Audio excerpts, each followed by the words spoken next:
and welcome to another episode of the Heartland Franchise Guide, your insider's guide to all things franchising and small business in the local area.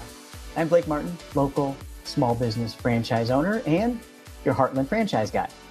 This is the place for advocacy, resources, and education on all things small business and franchising in the local area, and it's a great place for any entrepreneur or entrepreneurial-minded individual to stop by if they want to learn more about the franchising industry.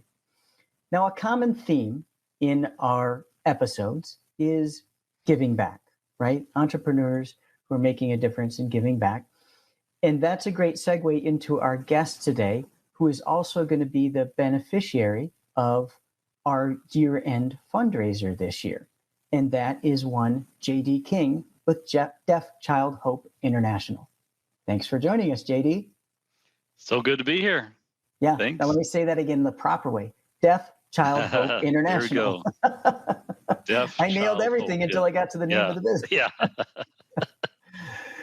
So it's good to have you here. I really appreciate it. And I've been admiring the work that you do, as you know, for a number of years and feel very privileged that we've been able to start working together very closely on this fundraiser that we're doing together for Deaf Child Hope. We're a couple months or less than a month away, or no, just a little bit over a month away. Close, yeah.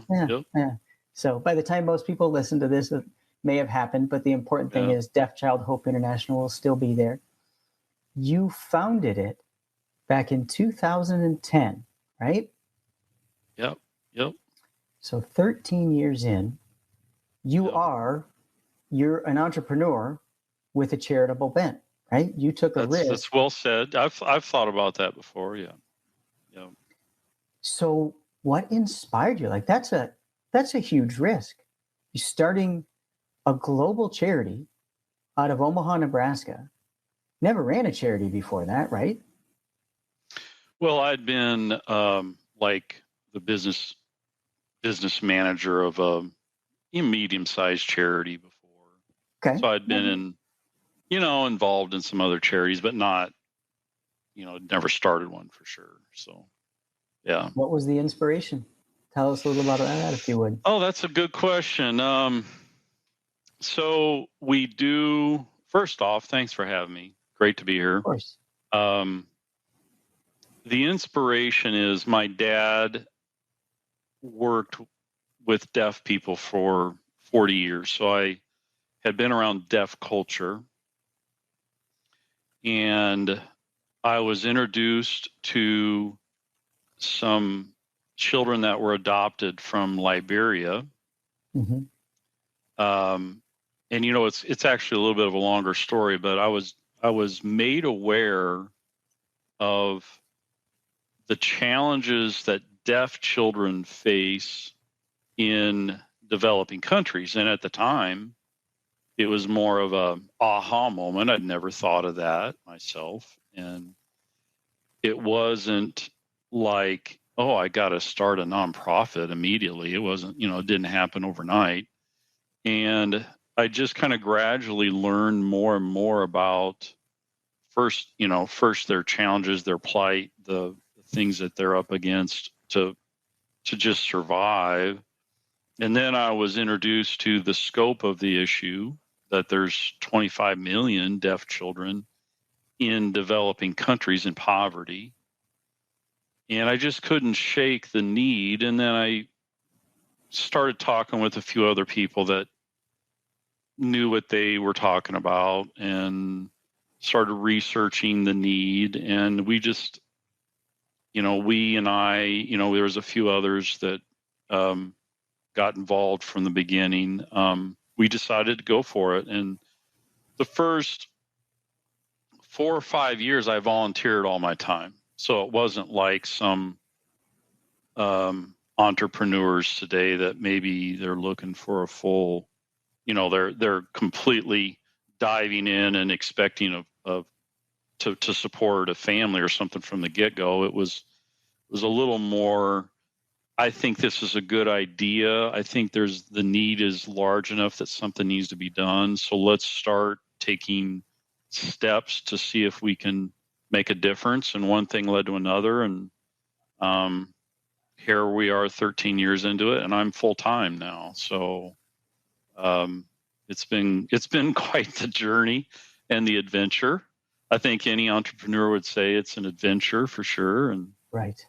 So, yeah, that's kind of the story.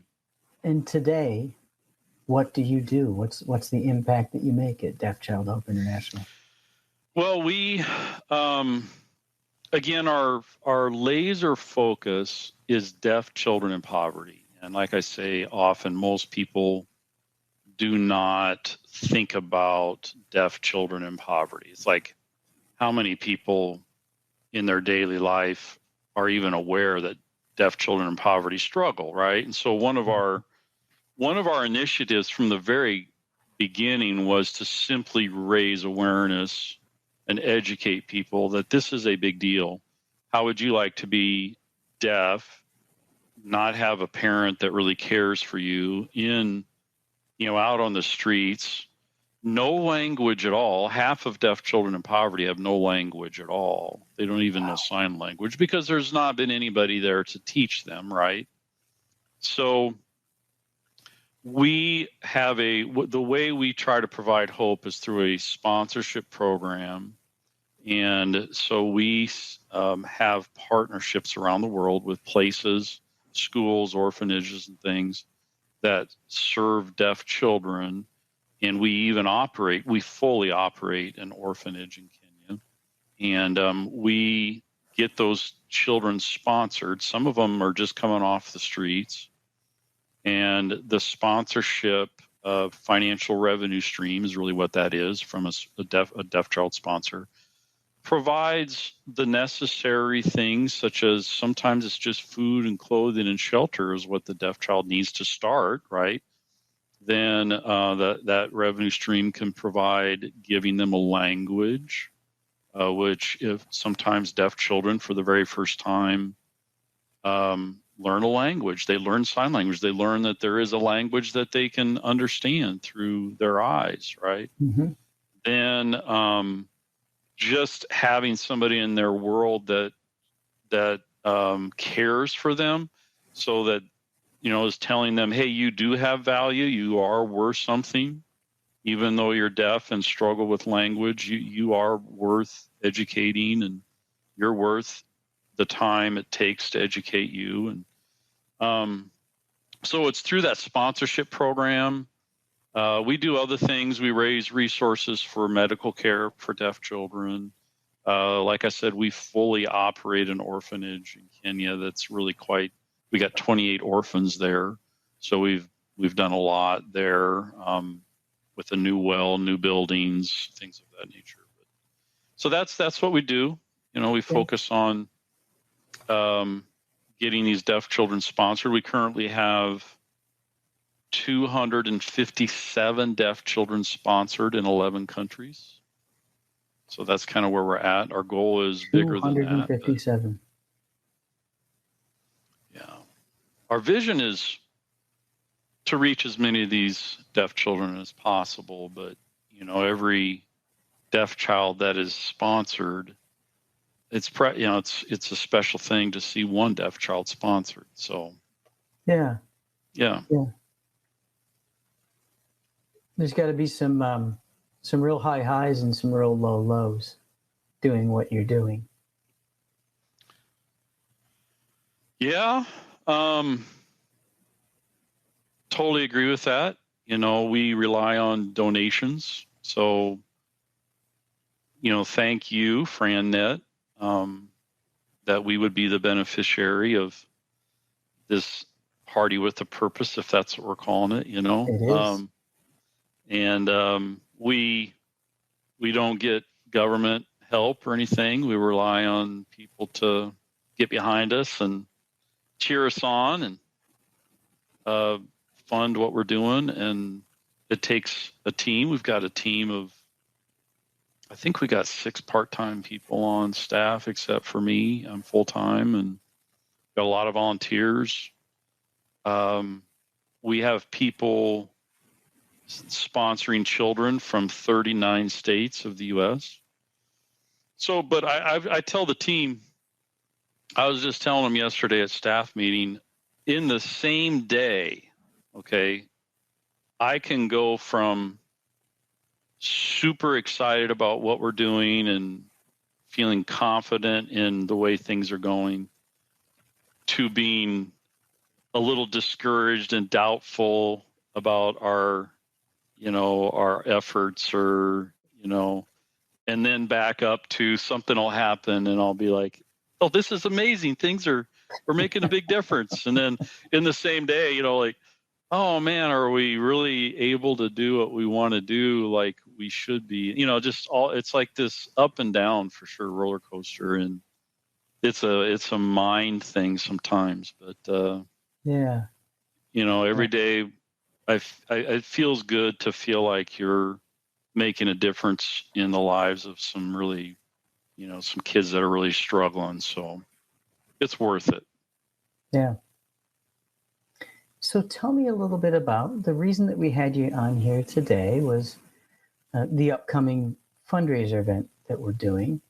But what I'm really interested in hearing is, what are your goals? What are you hoping comes out of a fundraiser like this as far as the benefits to the charity itself and those kids that gain, those 257 kids that gain from it? Well, one of the things that there's really kind of two arms to what we do, and one is getting the kids sponsored, right? And so as far as the fundraising element of it, we got to, we believe wholeheartedly that deaf child sponsorship makes a difference and is the best way to provide hope to deaf children in poverty, because it provides a consistent, support for that deaf child. And so our goal is to see as many deaf children sponsored. So we would consider ourselves a sponsorship organization ultimately. We do have other things that we do. We lead mission trips to these locations where the deaf children are. We fully operate an orphanage. But ultimately, we want to see deaf children sponsored. So maybe at this event, some deaf children, maybe some people there would open up to the idea of sponsoring a deaf child. And then through that sponsorship, they would be they enter into a relationship with that deaf child. It might be Uganda, it might be Honduras, it might be Vietnam. We've got deaf children in the Philippines that can be sponsored. And then they can start writing that deaf child with correspondence, start saying a few little prayers for the deaf child. But ultimately, we also need people to support our organization just to do what we do. We have a lot of, it takes a lot to do what we do. We, to have a lot of printing. We have a lot of, just to get the kids sponsored. We go to events. I speak a fair amount at events and churches around the country. And like I'm going to be in Texas in about a month down speaking there about Deaf Child Hope. So, just having a group of people that say, hey, we believe in what you're doing, and get on board financially and help support the organization. So Inspiring, to say the least. It's deafchildhope.org, right? deafchildhope.org. Yep. Mm-hmm. And the event that we're doing, the fundraiser that we're doing, is November 10th. For those who are listening to this before November 10th, 2023, you can find all the information about that and donate directly as part of this campaign to Deaf Child Hope International by going to FranNetParty.eventbrite.com. So it's the Eventbrite RSVP page, but it's FranNetParty.eventbrite.com. And that will ultimately get you to the exact same donation page if you're willing to donate. Even more importantly, I think JD would agree with me, is donating your awareness, even if you don't donate a penny. Come to the event, learn more about Deaf Child Hope International, experience what the value is, and then pass the word on. That's even more important than your dollars and cents. Totally agree. how, after 13 years of this, I understand that you grew up with it because this was your father's vocation as well. How has building this organization over the last 13 years changed you? Well, that's a loaded question. I'm not asking your wife, I'm asking you. Yeah. Hopefully I'm not more irritable because of it, you know. I would say perseverance is a big word. Just waking up every day and doing your best, but recognizing it's not I say this a fair amount. I think it's a marathon, not a sprint, because you know, it takes a while to put systems in place and raise awareness and get, you know, just like what you're doing here is amazing. And I appreciate it so much because, again, just raising awareness that there are 25 million deaf children in poverty, that over half don't have language at all. I mean, most people didn't know that, right? But I feel like just having the perseverance that, you know, if you just keep at it, put one foot in front of the other. One of the other things that my dad actually shared with me is you just can only do the next thing. You can't do the fifth thing from now, you know, so figure out what the best next thing is to help your organization, you know, make a bigger impact. And so just perseverance and, you know, it has been a fulfilling thing to see other people get behind what we're doing. So it's humbling in some ways, because it's not just me. It's a whole team of people right now. And so it's been very humbling and eye-opening that other people care and would get on board. So it's been a very fulfilling thing to see other people get involved too. So, Indeed, it's got to be inspiring to you to see other people get inspired by what you started. Yes, I mean, we found. I got a call one day. I should share this. It was a man from the East Coast, and he called and he started asking about what we're doing. And then at the end of the call, he said, "Do you know who Heather Whitestone is?" And I said, "Yeah, I know who Heather Whitestone is. That's Miss America 1995. And she was the only deaf Miss America." And he said, "Well, that's my wife." And I said, "How cool is that?" And so the only deaf Miss America has gotten involved and encouraged us and done a video for us. And that's back to that humbling point, just that if you do the work, if you wake up and put one foot in front of the other and follow through and just do what you feel you can, things will happen. And, you know, it's been pretty cool. We have sent now, as of last year, we've sent over $1 million out to care for deaf children in poverty. Congratulations. And we hit that milestone last year, and very just humbling again, you know, humbling. And but if we didn't keep at it, and every day you just do the next thing, if you will, you just do what's in front of you and try to do it the best you can, things will happen. So,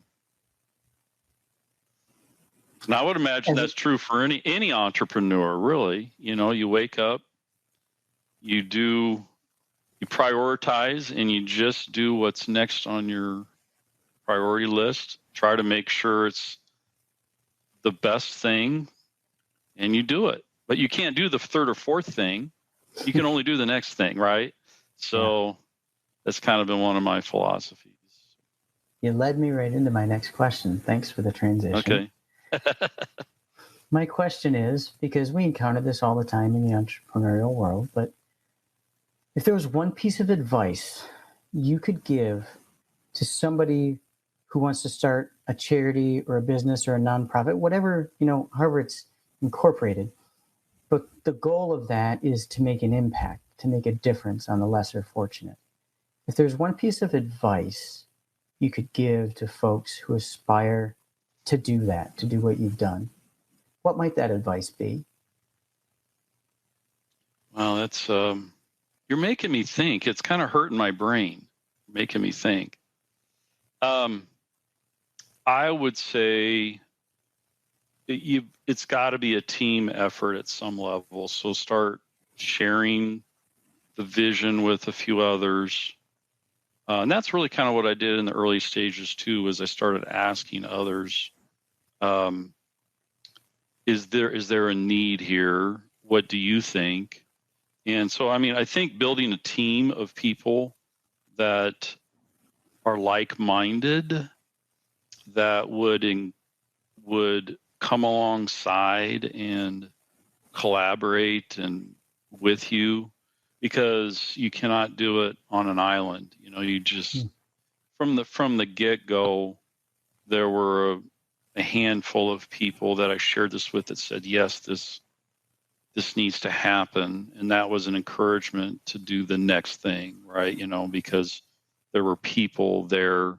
So I'd say building a team and maybe getting that group together, a group of start with one, then two or three, and start brainstorming what would be the next step. Remembering, I remember we were going to, we decided this needs to happen, but we didn't have a name. Okay. We, a lot of franchises, you already have a name, True. We didn't have a name. So we had this long list. Okay, everybody throw out names. What should we name this? Then it was like, well, we got to get our 501c3. Then, okay, what's the next step? Get a checking account started. What's the next step? Getting a system to track donations, and it's just, but it took a team of people, and I don't think it would happen. I don't think anything of significance would happen without really getting a group of like-minded individuals behind you, and you start doing it together. So I appreciate the insights. Another question for you. Sure. For the event, for the FranNet annual celebration and fundraiser, where Deaf Child Hope International is the beneficiary, what would you tell people to expect when it comes to inspiration and knowledge if they come and attend the event? Well, just as of yesterday, I have invited Lance, is his name, who started in this orphanage in Kenya, and he's deaf, and he is going to come and share his experience. So we operate this orphanage called Lance's Deaf Orphans. The way we acquired the responsibility of the orphanage was Lance, this deaf man who's going to be with us, started it in 2008 and was burned out. He was just trying to do it on the side. And he was in Kenya and met some deaf orphans and felt compassion for them. And that's why he started the orphanage, right? Well, they named the orphanage after him. He didn't name it after himself. So but it still has the name Lance's Deaf Orphans, and we have 28 deaf orphans there. It's about an acre of land, and those kids are getting a great education. They're getting food. They're getting language. Anyway, Lance used to live in Colorado. He now lives in Omaha, and he and his wife are going to be there, and he's going to share just a little bit about how and why he started Lance's Deaf Orphans, and she's going to voice for him, so he will sign, and she will voice for him. We will also show just a little bit, maybe of media, some pictures, maybe a story or two of how deaf children maybe try to educate the group there on why this is a big deal, why this is a struggle for a deaf child in poverty. Because if you have never been introduced to this before, why would you want to help make a difference if you've never been introduced to it? So part of our goal is just to help everybody there understand the plight, if you will, the challenge that a deaf child struggles with. And then, but Lance will help us understand that while he's there. And I might have go ahead. Yeah. I'm sorry. That's a pleasant surprise to me. I knew you had some ideas in mind, but you just inspired me. Yeah. Awesome. Yeah, and Lance is actually very sharp. He's a very sharp mind. He's actually got a really good personality. Again, he's profoundly deaf, which means he doesn't have any. He's not even hard of hearing. Yeah. And his wife is hearing, and she will sign or she will speak for him when he That's fantastic. signs and shares with the group. So he just agreed to this. Actually, yesterday I just finally got the message from him that he's going to do it. So, but our goal is to just help everybody there when they leave. If no, like you said, if nobody gives a penny to Deaf Child Hope through this, we've always kind of felt the good Lord's gonna provide.